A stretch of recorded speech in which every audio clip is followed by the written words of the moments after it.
Madam అన్ని చెప్పారు, అసలు మన బ్రాంచ్ ఏంటి? Plastic surgery. ప్రతి బ్రాంచ్ కి ఒక ఆర్గాన్ ఉంటది, కానీ ప్లాస్టిక్ సర్జరీ లో ఒక ఆర్గాన్ స్పెసిఫిక్ ఉండదు. బాడీలో హెడ్ టు టో ప్రతి ఆర్గాన్ లో ప్రతి పార్ట్ లో ఏ రకమైన రీకన్స్ట్రక్షన్ చేసి పూర్వ రూపానికి తీసుకురావాలన్నా, అది ఉన్న రూపాన్ని ఇంకొంచెం ఎన్హాన్స్ చేసి చాలా బ్యూటిఫుల్ గా తయారు చేయాలన్నా, ఏ రకమైన కాలిన గాయాలు అవ్వని, యాక్సిడెంట్లు అవ్వని, పుట్టుకలో వచ్చిన లోపాలు అవ్వని, దీర్ఘకాలిక మానవ గాయాలు అవ్వని, డయాబెటిక్ ఫుడ్ అవ్వని, కాస్మెటిక్ సర్జరీలు అవ్వని, ఇలాగ ప్లాస్టిక్ సర్జరీ అనేది ఒక పర్టికులర్ ఆర్గాన్ తో కాకుండా చాలా వైడ్ స్పెక్ట్రమ్ ఉన్న ఒక బ్రాంచ్. మ్యామ్ ఏం చదివితే మీరు ఇలా ప్లాస్టిక్ సర్జన్ అవుతారు?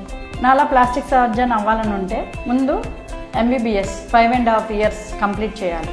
MBBS లో 4.5 years టీచింగ్స్ ఉంటాయి, 1 year అనేది ఇంటర్న్షిప్ ఉంటుంది. సో 5.5 years MBBS అయిన తర్వాత మళ్ళీ ఎంట్రన్స్ రాసుకున్న తర్వాత general surgery 3 years PG post graduation చేయాలి. అది అయిపోయినాక మళ్ళీ ఎంట్రన్స్ రాసి మళ్ళీ సూపర్ స్పెషాలిటీ లెవెల్లో 3 years MCH plastic surgery or DNB plastic surgery చేయాలి. నేను కూడా అట్లానే 5.5 years MBBS, 3 years DNB general surgery and 3 years MCH plastic surgery complete చేసి మీ ముందున్నా. Thank you.